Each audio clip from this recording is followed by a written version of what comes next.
देखिए, हरियाणा बीजेपी अध्यक्ष मोहनलाल बडौली ने एक पत्र लिखा है जिसमें निर्वाचन आयोग को इस पत्र में चुनाव की तारीख आगे बढ़ाने की अपील की गई है। हरियाणा में 1 अक्टूबर को मतदान होना है। लगातार छुट्टियों से वोटिंग फीसद पर असर का हवाला देते हुए ये पत्र लिखा गया है। इस वक्त ये बड़ी जानकारी सामने आ रही है, जहां हरियाणा बीजेपी अध्यक्ष मोहनलाल बडौली ने निर्वाचन आयोग को पत्र लिखा है और चुनाव की तारीख को आगे बढ़ाने की अपील की है। हरियाणा में 1 अक्टूबर को सभी 90 विधानसभाओं पे एक ही चरण में वोटिंग होनी है, मतदान होना है। मोहनलाल बडौली ने लगातार छुट्टियां पड़ जाने से वोटिंग फीसदी पर असर पड़ने का हवाला देकर तारीख को आगे बढ़ाने की मांग की है। ये बड़ी जानकारी इस वक्त सामने आ रही है और बीजेपी की तरफ से अब कोशिश की जा रही है कि तारीख आगे बढ़वाई जाए।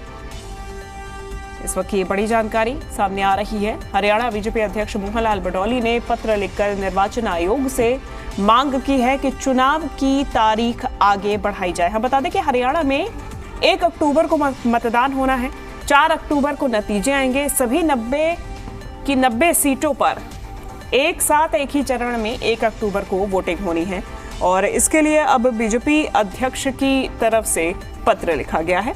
चलिए हम ज्यादा जानकारी लेंगे। जी मीडिया संवाददाता विजय राणा हमारे साथ जुड़ गए हैं। विजय, एक पत्र जिसपे अब सियासी पारा चढ़ता हुआ नजर आएगा। हवाला दिया गया है कि एक साथ छुट्टियां पड़ रही हैं, तो वोटिंग तो पहले भी कराई जा सकती है। एक हम कह सकते हैं कि हरियाणा की राजनीति में चुनाव के वक्त एक ये बड़ी बात साबित हो सकती है। जिस तरह से प्रदेश अध्यक्ष मोहनलाल बडौली की ओर से पत्र लिखा गया है कि जिसमें चुनाव बढ़ाने की बात आई की है, और ये हरियाणा की राजनीति में इसको अलग अलग जो पार्टियां हैं, राजनीतिक दल हैं, वो भी अलग अलग नजर से देखेंगी और इसको लेकर राजनीति भी तेज आगे हो सकती है, क्योंकि विपक्ष जो है इसे राजनीतिक तौर पर इस फैसले को देख रहा है। हालांकि मोहनलाल बडौली की ओर से जो हवाला दिया गया है वो छुट्टियों का हवाला दिया गया है कि छुट्टियां जो होंगी उस दौरान उसका असर मतदान पर पड़ सकता है और लोग मतदान में ज्यादा आगे आए, उसके लिए जो है छुट्टियां ना हो।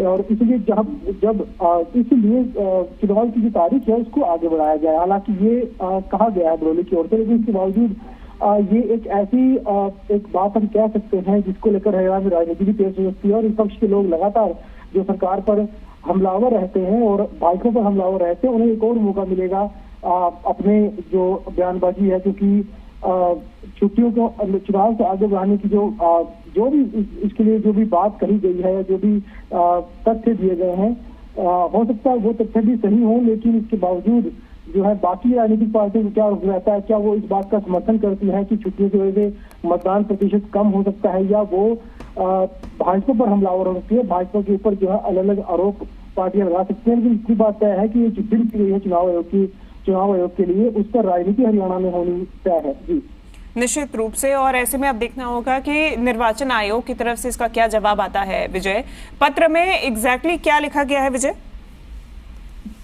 देखिए पत्र में लिखा गया है कि 1 अक्टूबर को जो है वो मतदान होने हैं, लेकिन इसके बाद 28 सितंबर को शनिवार है, 29 को रविवार है जिसमें अवकाश रहेगा और 1 तारीख को मतदान किया जाएगा और उस दिन मंगलवार है। और इसके अलावा क्योंकि 2 अक्टूबर को गांधी जयंती मनाई जाती है तो उस दिन भी सरकारी अवकाश होता है।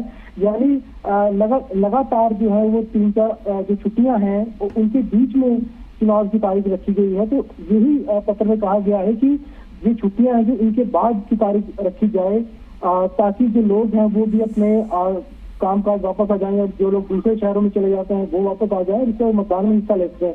अगर छुट्टियों के बीच में मतदान करवाया जाएगा तो कहीं ना कहीं मतदान प्रतिशत में कम हो, क्योंकि छुट्टियों में कई लोग आसपास घूमने निकल जाते हैं या दूसरे शहरों पर निकल जाते हैं, तो ऐसे मतदान प्रतिशत में कमी आ सकती है। और इसी को लेकर कहा गया है कि जो मतदान है उसकी तारीख को बदला जाए, ताकि इस समय लोग जो है वो अपने अपने शहरों में रहें और खुलकर मतदान में आ सके। मतदान का प्रतिशत जो है वो इससे बढ़ सकेगा, नहीं तो मतदान कम होने की उम्मीद या संभावना जताई गई है भाजपा के प्रदेश अध्यक्ष की ओर से।